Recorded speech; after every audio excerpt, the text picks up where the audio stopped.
Alright, I'm back behind the house. We're getting started on the siding today.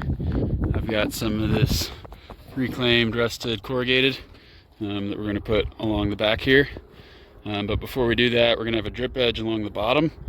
And last fall, when we did the final burial and EPDM skirt and everything, we kind of just temporarily tacked it up there just to make use of time of the excavator to get the dirt up here. But we need to kind of clean that up before we put this drip edge on.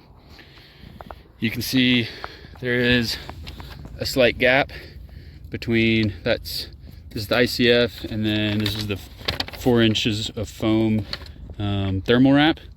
So there's a little gap here, so we got to spray foam that to close that, and then we're going to flip the EPDM up and attach that, and then we'll have our drip edge and siding come into that.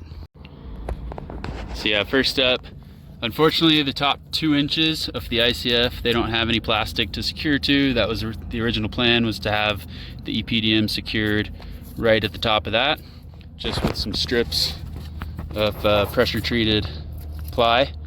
So you can imagine EPDM sandwiched in between this.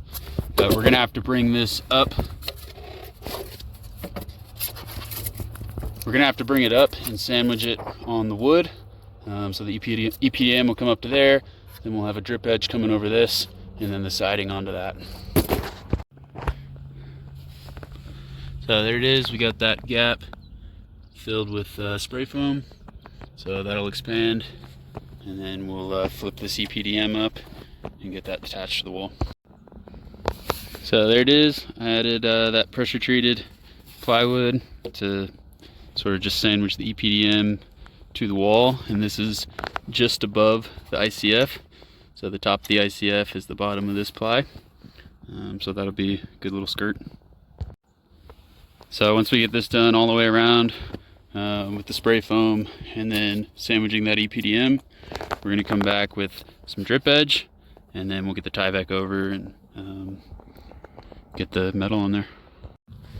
So I'm just going to continue on filling these gaps and then flipping that EPDM back up. I'm just using this big gap filler up at 3 inches. So hopefully that'll expand and seal this thing off.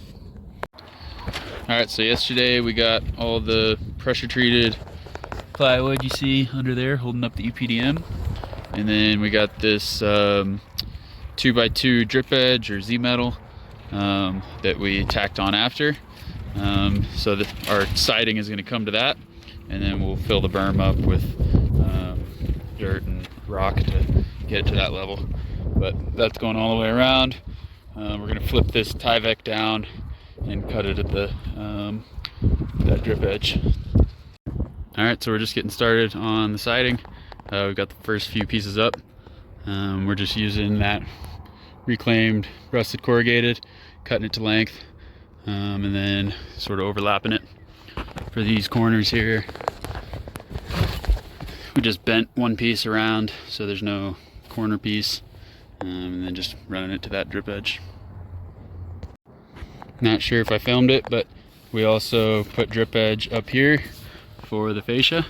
That kind of just trims up the bottom of the soffit there, and then we're also going to have the corrugated metal along here too, and it'll bump there, but you won't see the bottom of it. We're using these gray roofing screws just because it's what I had laying around. I got a couple bags of them, so I think it looks pretty good. Doesn't stand out too much. So this is the metal we're using. Came off of an old building. We're just popping a string line where we want, and then using a steel blade on a circular saw, and it's cutting pretty nice. Alright, we're continuing on the siding. You can see we've gotten it all the way and then wrapped around the back there. We still need to get the parts underneath. Before we get the stuff underneath, we're going to continue on and get all this. So we're just cutting the piece for the angle of the roof. So here's the full sheet we're going to get that angle cut out of. This side here is square.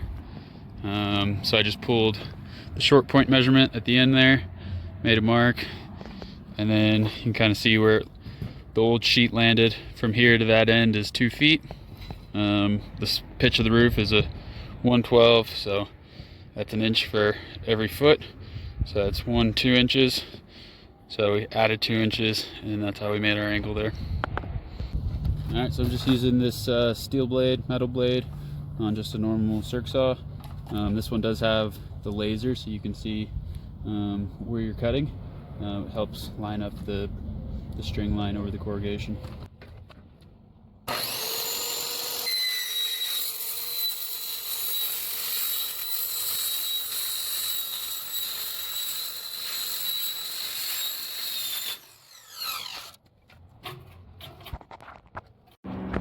Alright, just like we did here with this little 1 inch drip edge, we also put that around the perimeter of the front of the building. So if you can see it up there, we've got that 1 inch drip edge all the way. Does a couple different things. It finishes up that edge of the soffit, as well as we're going to continue on with the corrugated as a fascia, and it'll just hide that bottom edge so you don't see the corrugation. Alright, so we're finished up with all the corrugated metal. The rear siding is done. We also wrapped it around. You can see it's kind of the fascia going around the house. So that just continues all the way around. It's nice and clean with that drip edge at the bottom. So you might be wondering why the house is blue. You can see this is just the plywood. We painted it with rubberized paint. So this is the Blue Max liquid rubber waterproofing. This is what we painted all over the front of the house.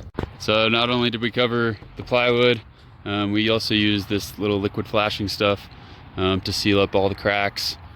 Also used to seal up from the concrete to the plywood.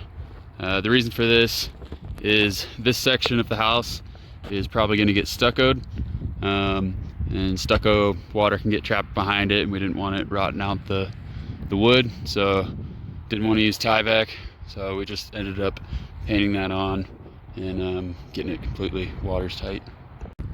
So now that we have the rear siding on and then the fascia going all the way around, we're ready for the drip edge to go on, and we can get the standing seam roof put on.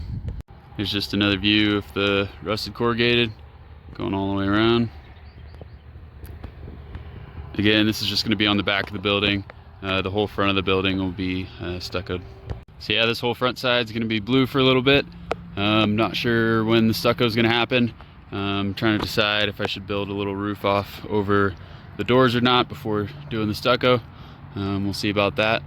But for now, just getting started. You can see we got windows coming.